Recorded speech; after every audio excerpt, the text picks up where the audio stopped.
Hello friends, तो आज हम देखते हैं गीता के अनोखे प्रश्न के अगले पार्ट नंबर 16 से।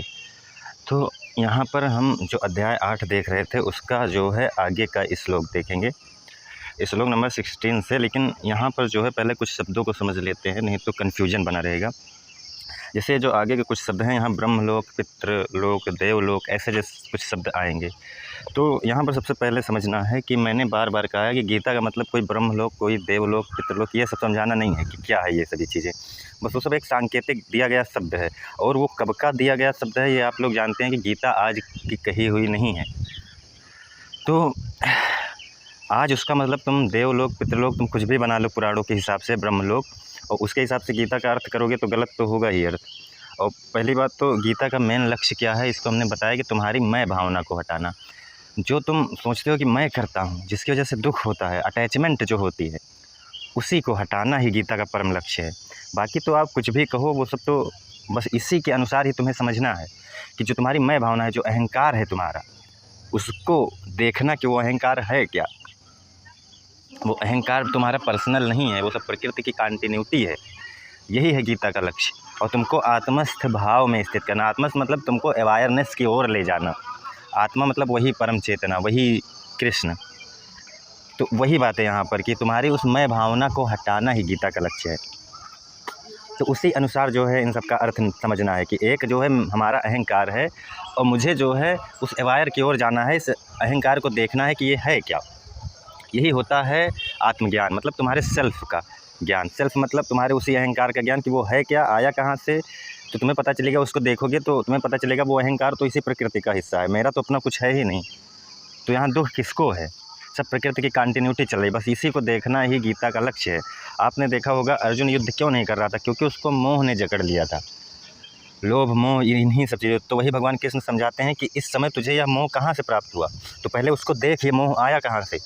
तो पूरी गीता इसी पर चलती है। उसके बाद फिर वही बताते हैं कि ये लोभ, मोह, ये सब प्रकृति में हो रही कंटिन्यूटी है, तो सिर्फ इसको देख और अपना कर्तव्य कर। यही बातें कहते हैं कि इसको देख, ये मोह कहाँ से तुझे प्राप्त हुआ। अब मैंने फर्स्ट पार्ट में बताया था कि जो है 3 पॉसिबिलिटीज़ बताई थी कि युद्ध नहीं होता अगर अर्जुन जो है गीता का ज्ञान नहीं देते भगवान कृष्ण। और दूसरा बताया था कि अगर जो है गीता का ज्ञान नहीं देते तो अगर अर्जुन लड़ता भी तो वो हार जाता, क्योंकि उसके अंदर धनुष तक उठाने की क्षमता नहीं थी। और तीसरा कि गीता का ज्ञान दिया और जीत गए। तो ये तीनों पॉसिबिलिटीज़ बताई थी। लेकिन यहाँ कुछ लोग तर्क देंगे कि भगवान कृष्ण लास्ट के अध्याय में, खैर वहाँ अभी मैंने वहाँ तक नहीं पहुँचा है, तो वहाँ पर वो कहते हैं कि हे अर्जुन, तू जो ये सोच रहा है कि तू युद्ध नहीं करेगा, वो भी गलत है, क्योंकि तेरे गुण प्रकृति के वो तुझसे युद्ध करवाएंगे ही। तेरे कर्म तुझको युद्ध की ओर लेकर ही जाएंगे। तो वहाँ पर जो भगवान कृष्ण ये बातें कहते हैं, और मैंने कहा है कि युद्ध नहीं हो मतलब अर्जुन नहीं करता, वो हट जाता। तो ये दोनों बातें तो अलग हो जा रही हैं। तो यहाँ इसी बात को थोड़ा पहले समझ लें कि अर्जुन जो कह रहा है, मैंने जो कहा था कि अर्जुन हट जाता वहाँ से, वो युद्ध ना करता, वो बातें जो भगवान कृष्ण कह रहे हैं कि तुमसे युद्ध करवाएगा ही तुम्हारा गुण। तू सोच रहा है नहीं करूँगा, लेकिन ये बातें जो है कंट्राडिक्शन नहीं है, ये बातें एक ही है। जैसे अर्जुन से युद्ध करवाएगा का मतलब क्या है, अर्जुन अगर वहाँ से हट जाता है, क्योंकि वो परिस्थिति, पूरा माहौल बन गया है युद्ध का, तो तुम्हें क्या लग रहा है वो युद्ध का मैदान छोड़कर चला जाता। और अगर चला भी जाता तो उसके मन को शांति नहीं मिलती, क्योंकि उसका गुण युद्ध करना है, माहौल वहाँ का, प्रकृति वैसी बन गई है, तो वो फिर बाद में आकर युद्ध करता। वो पहली बात तो छोड़कर जा ही नहीं सकता था। मेन रूप उसका दुख सबसे ज़्यादा मोह था। युद्ध करना न करना वो तो अलग बात है, वो मोह था उसका। तो उसी मोह को भगवान कृष्ण ख़त्म करते हैं कि देख, ये मोह कहाँ से तुझे आया, ये प्रकृति का हिस्सा है, और तू खुद को देख पहले। वही मैं करता की भावना, उस अर्जुन को लगता था कि मैं करता हूँ, मैं भोगता हूँ, तो वही मैं करता की भावना हटाते हैं पूरी गीता में। तो यहाँ पर वही बात है कि फिर प्रकृति के गुण जो है तुझसे करवाएंगे ही, तो गीता का ज्ञान क्यों, क्योंकि गीता का ज्ञान भी उसी का हिस्सा है। क्योंकि ज्ञान भी भले ही भगवान कृष्ण ने दिया है, लेकिन ज्ञान से ही उसका जो है गुण बदला। मतलब जैसे पहले मोह था, तो वो मोह हटा ज्ञान देने से ही। वो युद्ध करता भी तो उसके गुण करवाते, लेकिन वो मोह से हमेशा ग्रसित रहता, और हो सकता है युद्ध में हार जाता। तो उसी मोह को हटाते हैं भगवान कृष्ण।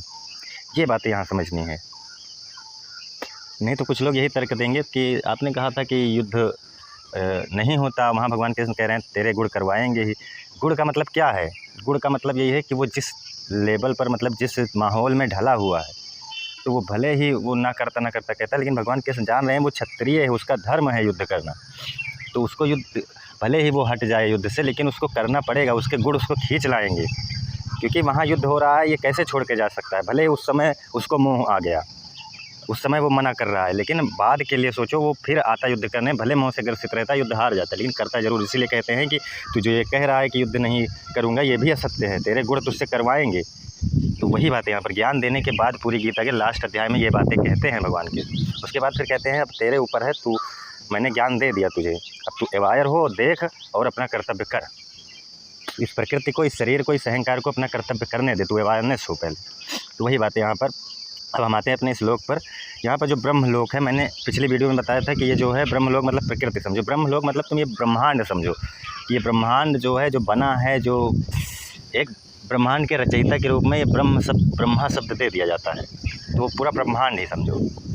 तो उसमें देखो अहंकार को ही ख़त्म करना गीता का उद्देश्य है, जो कि आज तुम्हारी ज्योग्राफी करती है कि पूरे ब्रह्मांड में तुम्हारी औकात दिखाती है कि असंख्य ऐसे, मतलब ब्रह्मांड में असंख्य गैलेक्सी है, और उस गैलेक्सी में असंख्य तारे हैं, हर गैलेक्सी में, और उस असंख्य तारों में एक तारा तुम्हारा सूर्य है, और उसमें से एक तुम्हारी, उसी में 8-9 ग्रह हैं, उसमें से एक तुम्हारी पृथ्वी है। उस पृथ्वी में 1 ट्रिलियन स्पीसीज़ हैं और 200 देश प्लस, और उनमें से 1 ट्रिलियन स्पीसीज़ मानते एक स्पीसीज़ मनुष्य है, और उसके भी 800 करोड़ लोग हैं, उनमें से एक तुम हो, और 200 देशों में से एक देश के, एक राज्य के, एक ज़िले के, एक तहसील के एक तुम हो। ये भौतिक लेवल पर तुम सोचो, इतने बड़े ब्रह्मांड, मतलब तुम्हारा औकात क्या निकली, कुछ भी नहीं, 0.0000000% आप लगा लो, तब भी तुम कुछ नहीं हो ब्रह्मांड के लेवल पर। तो वही चीज़ें यहाँ पर भगवान कृष्ण समझाते हैं कि तुम अपने अहंकार ऐसे डुबाओ कि तुम जो कह रहे हो मैं करता हूँ, मैं करता हूँ, इतने बड़े ब्रह्मांड में तुम करता कहाँ हो गए?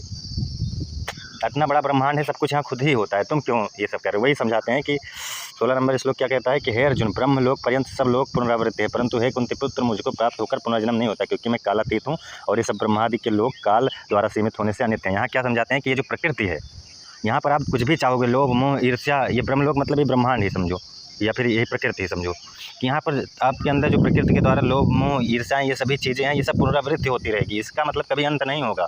और तुम मुझे देख, अवेयरनेस को प्राप्त हो, देख ये सब प्रकृति के हिस्सा है, तो तुम्हारा पुनर्जन्म नहीं होगा, क्योंकि ये सब ब्रह्मलोक मतलब ये प्रकृति जो है, ये सब पुनरावृत्ति है। यहाँ पर बार बार तुमको वही ईर्ष्या लोभ दोष में तुम झगड़ते जाओगे, वही बात है यहाँ पर। और वो जो श्लोक है, मतलब कि जो प्रकृति के गुण है वो तुझसे युद्ध करवाएंगे ही, तो ये जो सोच रहा है मैं युद्ध नहीं करूँगा, ये गलत है।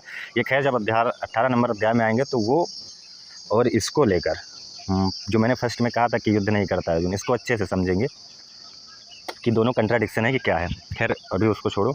तो अगले श्लोक में कहते हैं ब्रह्मा का जो एक दिन है उसको 1000 चतुर्युगी तक जान, अवधि वाला जान, और रात्रि को भी 1000 चतुर्युगी तक की अवधि वाला जो पुरुष तत्व से जानते हैं वो योगी जन काल के तत्व को जानने वाले हैं। इसका मतलब यहाँ पर यही समझो कि तुम्हारी ब्रह्मांड में क्या औकात है, यही बातें यहाँ समझाई जा रही है कि जो ब्रह्मा का एक दिन है, जो ब्रह्मांड पूरा है, उसके आगे तुम्हारी इस पृथ्वी का कोई, मतलब तुम्हारे इस पृथ्वी लोक का या कुछ भी तुम कहो, तुम्हारी कोई औकात नहीं है। यहाँ पर कह रहा है उसका एक युग की अवधि के 1000 वर्षों की रात का ज्ञान केवल वे लोग ही जानते हैं जो तात्विक ज्ञान में, मतलब जिसको तत्व से ज्ञान होता है, जो इसको समझते हैं कि इस ब्रह्मांड में ये सब खुद ही हो रहा है, क्योंकि इतना बड़ा ब्रह्मांड उसमें मैं करता, ये कौन सी बात है? तुम करता कैसे हो सकते हो? इतना बड़ा ब्रह्मांड है, उसमें तुम मैं करता की भावना रख रहे हो, तुम्हारी कोई औकात ही नहीं है। वही यहाँ पर इस श्लोक का मतलब यही है कि जो ब्रह्मांड का एक दिन है उसको 1000 चतुर्युगी तक की अवधि वाला, और रात्रि को भी 1000 चतुर्युगी, मतलब समझा रहा है कि दिन रात जो यहाँ पर तुम समझ रहे हो वो ब्रह्मांड के लेवल पर कुछ नहीं है। वही बात है यहाँ पर। तो तत्व से उसको जान, बस तत्व से जानने का मतलब ये सब कंटिन्यूटी हो रही है तो उसको देख सिर्फ, बस तू वायर को प्राप्त हो, यही होता है तत्व से जानना। मतलब यहाँ पर इसका मतलब ये है कि ब्रह्मांड के लेवल पर तुम्हारी औकात दिखाई जा रही है कि तुम मैं कर्ता की भावना को हटाओ अपने। उसके बाद आगे कहते हैं संपूर्ण चराचर भूतगण ब्रह्म के दिन के प्रवेश काल में अव्यक्त से, अर्थात ब्रह्म के सूक्ष्म शरीर से उत्पन्न होते हैं, और ब्रह्म की रात्रि के प्रवेश काल में उस अव्यक्त नामक ब्रह्म के सूक्ष्म शरीर में ही लीन हो जाते हैं। इसका मतलब यही है कि इतने बड़े ब्रह्मांड में जो है बहुत से लोग ऐसे जीते रहते हैं, बहुत से लोग मरते रहते हैं, और तुम्हारा उस पर कोई अधिकार ही नहीं है। कभी भी तुम्हारे प्रकृति जो चाहेगी वो कर देगी तुम्हारे साथ। इसका मतलब यही होगा, अब तुम कुछ भी निकालो वो अलग बातें हैं, मतलब ब्रह्मांड के लेवल पर तुम्हारी औकात दिखाई जा रही है तुम्हारे मैं कर्ता की भावना को हटाने के लिए, कि दिन के प्रवेश काल में व्यक्त रूप से, अब ये सांकेतिक है कि ब्रह्म के सूक्ष्म शरीर से उत्पन्न होते हैं। दिन के प्रवेश काल में मतलब एक एक दिन के प्रवेश काल का मतलब ये नहीं कि दिन में उत्पन्न होते हैं, रात में मृत्यु को प्राप्त होते हैं, नहीं। एक सांकेतिक है कि एक समय में वो ऐसे उत्पन्न करती है प्रकृति काफ़ी लोगों को, उसके बाद एक समय में फिर लीन हो जाते हैं। वो मतलब जन्म मृत्यु की बात हो रही है यहाँ पर। तो मैं करता है कि भावना ये मतलब बहुत से लोग ऐसे जीते रहते हैं, बहुत से लोग मरते रहते हैं, वो यही बात बता रही है। उसमें तुम्हारा अपना कोई अधिकार नहीं है, बस इसी को समझो। उसके बाद कहते हैं, हे पार्थ, वही अभूत समुदाय उत्पन्न होकर प्रकृतिवश में हुआ रात्रि के प्रवेश काल में लीन हो जाता है और दिन के प्रवेश काल में फिर उत्पन्न होता है। वही मतलब प्रकृति आ गया ना, कि वही प्रकृतिवश। ब्रह्म मतलब प्रकृति, ब्रह्म मतलब पूरा ब्रह्मांड, प्रकृति मतलब एक कंटिन्यूटी ले लो। तो मतलब वही प्रकृतिवश रात्रि काल में लीन हो जाता है। मतलब एक समय में सब डेथ हो जाती है, एक समय में सभी लोग पैदा होते हैं। फिर तुम्हें किस बात का अहंकार है यहाँ पर? इतना बड़ा ब्रह्मांड, तुम उसके 1.000% भी नहीं हो, तुम क्या समझ रहे हो कि मैं करता हूँ? उसको हटाओ, देखो, अपना कर्तव्य करो, बस यही बातें हैं यहाँ पर। उसके बाद कहते हैं, उस अव्यक्त से परे अति परे दूसरा था विलक्षण जो सनातन अव्यक्त भाव है, वो परम दिव्य पुरुष सब भूतों के नष्ट होने पर भी नहीं। यहाँ पर फिर वही चेतना की बात हो रही है कि जो अवेयरनेस है, वो कोई भी आए जाए शरीर जीता मरता रहता है उसी के अंडर में, लेकिन वो जो है वो परम चेतना हमेशा रहती है, वो वही सत्य है बस। उसके बाद जो अव्यक्त अक्षर इस नाम से कहा गया है, उसी अक्षर नामक अव्यक्त भाव को परम गति कहते हैं। मतलब वही यहाँ पर जिसका क्षय ना हो, अक्षर मतलब जिसका क्षय ना हो, वही परम चेतना, वही ब्रह्म की बात की जा रही है, वही मेरा परम धाम है, ऐसे भगवान कृष्ण कहते हैं। मतलब जो अवेयरनेस है वही मैं हूँ, यही समझो यहाँ पर बस। और वही आगे कहते हैं कि जिस परमात्मा के अंतर्गत सर्वभूत हैं और जिस सच्चिदानंद परमात्मा से समस्त जगत परिपूर्ण है, भक्ति से ही प्राप्त होने योग्य है। मतलब वो भक्ति मतलब क्या? प्रेम। जहाँ मैं करता की भावना ना हो, वही से ये प्राप्त होते हैं। मतलब मैं करता की भावना तुम हटाओ, अवेयरनेस तुम्हारे अंदर आ जाएगी, तुम दृष्टा बनो इन सबके, बस वही बातें हैं। उसके बाद फिर आगे कहते हैं, जिस काल में हाँ शरीर छोड़कर जाने वाले लोग के 2 मार्ग बताए गए हैं, उसको मैं थोड़ा यहाँ पर समझा दूँ, क्योंकि इसको लेकर लोग बकवास करते हैं कि यहीं पर तो वो श्लोक आता है जिसको लेकर के बकवास होती है। अब यहाँ पर कह रहे हैं, जिस मार्ग में ज्योतिर्मय अग्नि अभिमानी देवता, दिन का अभिमानी देवता, शुक्ल पक्ष का अभिमानी देवता और उत्तरायण के 6 महीनों का अभिमानी देवता है, उस मार्ग में मरकर गए हुए ब्रह्मवेत्ता योगी जन उपयुक्त देवताओं द्वारा क्रम से ले जाकर ब्रह्म को प्राप्त होते हैं। अब यहाँ पर तुम देवता हो, इसीलिए मैंने इन सब चीज़ों को पहले ही बताया। इसका मतलब क्या है? यदि तुम्हारे अंदर ज्ञान है, तुम ज्ञानी हो, तुम इन प्रकृति के प्रति अवेयरनेस को तुम जानते हो, तो वही बातें यहाँ पर कही जा रही है कि वो ब्रह्म को प्राप्त हो जाते हैं। उनका इन लोभ मोह ईर्ष्याओं में बार बार जन्म नहीं होता। अब उसको सांकेतिक रूप से कई तरह से समझा रहे हैं। जैसे समझा रहे हैं कि ज्योतिर्मय अग्नि अभिमानी देवता, तो ये पॉजिटिव चीज़ें मतलब दिखाई जाती है। दिन का अभिमानी देवता है, शुक्ल पक्ष का अभिमानी देवता। उत्तरायण मतलब क्या हुआ कि जब सूर्य उत्तर की ओर चढ़ता है, उस समय की बात यहाँ पर। तो यहाँ पर सांकेतिक रूप से ये पॉजिटिव चीज़ें दिखाई जा रही हैं कि मतलब एक तरफ मतलब 2 हिस्सों में बांट दिया गया है। एक हिस्से में यदि तुम्हारे अंदर अवेयर हो है, या ये सब ज्योतिर्मय अग्नि अभिमानी देवता है, या दिन का अभिमानी देवता, शुक्ल पक्ष का अभिमानी, ये सब पॉजिटिव चीज़ें दिखाती हैं। मतलब जब तुम्हारे अंदर अवेयर हो, तो इस समय जो मतलब ये ईर्ष्या लोभ मोह द्वेष, इसमें लोग नहीं फंसते, वो अवेयर हो जाते हैं और अवेयरनेस को प्राप्त हो जाते हैं। और अगले पल क्या कहते हैं, जिस मार्ग में धूमाभिमानी देवता है, रात्रि अभिमानी देवता है तथा किस पक्ष का अभिमानी देवता है। अब यहाँ पर मतलब ये दिखाया जा रहा है जो प्रकृति में ही लीन है, वो लोभ मोह ईर्ष्या इन्हीं सभी चीज़ों में फंसे हैं, वो प्रकृति को ही सत्य मान रहे हैं, वो ब्रह्म को जान भी नहीं रहे हैं।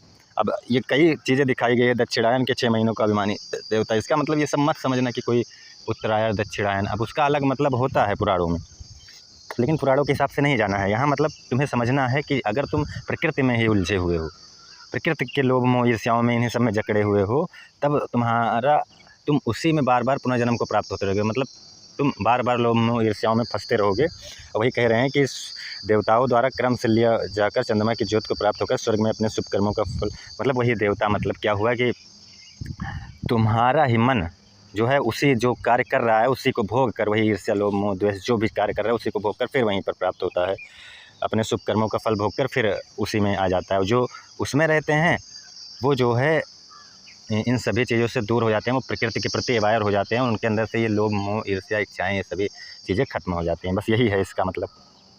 अब आगे कहते हैं, क्योंकि जगत के 2 प्रकार के ही शुक्ल पक्ष और कृष्ण पक्ष मतलब देवयान या पितृयान मार्ग बताए गए हैं। तो वही मतलब यहाँ पर कहते हैं कि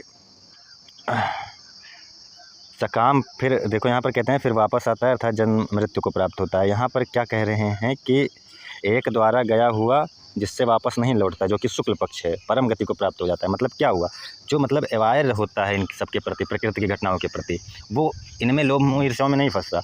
और जो बस इन्हीं इस प्रकृति में ही लीन है, वो लोभ में ईर्ष्याओं में फंसता है। बस उसको सांकेतिक के लिए शुक्ल पक्ष और देवयान या कृष्ण पक्ष पितृयान इन नामों से संदर्भित कर दिया गया है। इसलिए फिर आगे कहते हैं कि हे पार्थ, इस प्रकार इन दोनों मार्गों से तत्व से जानकर कोई भी योगी मोहित नहीं होता। अब यहाँ तत्व से जानने की बात हो गई ना। अब तत्व से जानना मतलब क्या, इन दोनों मार्गों को कि तुम जानो कि सब प्रकृति में हो रही घटनाएं हैं। अगला जो है प्रकृति में तुम्हें लिप्त कर रहा है, और अगला तुम्हें प्रकृति के प्रति अवायर करने की बात कर रहा है।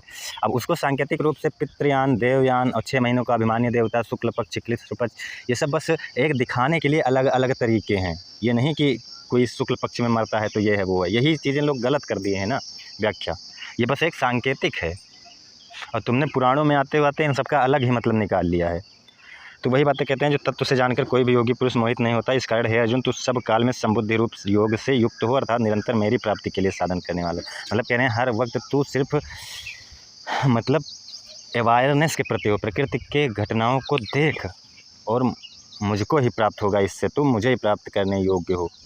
उसके बाद कहते हैं, योगी पुरुष इस रहस्य को तत्व से जानकर वेदों के पढ़ने में तथा यज्ञ तप और दान आदि के करने में जो पुण्य फल कहा गया है, उस सबको निसंदेह उल्लंघन कर जाता है और सनातन परम पद को प्राप्त होता है। यहाँ मतलब वही बातें कि तत्व से जो जान जाता है, मतलब जो इन प्रकृति कंटिन्यूटी को देख लेता है, वो मुझे ही प्राप्त हो जाता है। बस यही बात है। क्योंकि उसके लोभ मोह ईर्ष्याएं सब खत्म, वो देख सकेगा कि ये सब तो प्रकृति में हो रही कंटिन्यूटी है।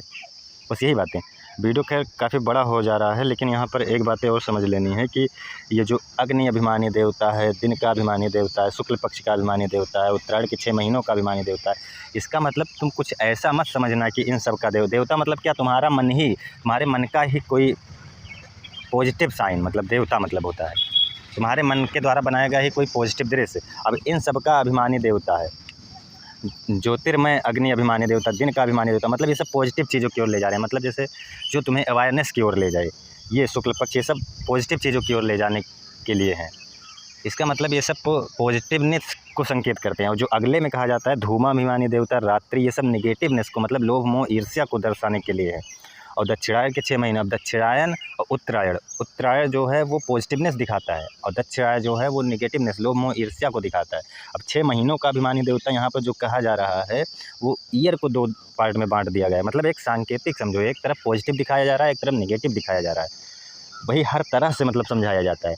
और अगर यही महीनों की बात होती तो महीनों में देखो 2 बांट दिए हैं, एक कृष्ण पक्ष एक शुक्ल पक्ष। 15-15 दिन में वीक में बात होती तो उसमें भी 2 बांट देते, लेकिन उस समय वीक का मतलब ही नहीं था। तो इसीलिए मतलब हर उसको 2 तरह से बांट दिए, एक पॉजिटिव में एक निगेटिव में। तो जो पॉजिटिव में मरता है, जो अवेयरनेस के प्रति मतलब जाता है, उनको बार बार पुनर्जन्म नहीं प्राप्त होता, वो लोभ मोह ईर्ष्या में नहीं फंसते, क्योंकि वे अवेयरनेस चाहते हैं। और जो प्रकृति में ही उलझा रहे, जो तत्व से ना जाने, वो उन्हीं को ही प्राप्त होता है। मतलब बार बार पुनर्जन्म लोभ मोह ईर्ष्या में फंसता रहता है। बस इसका रियल मतलब यही होगा, बाकी फालतू की बकवास में नहीं फंसना है। तो आज के लिए इतना ही, धन्यवाद।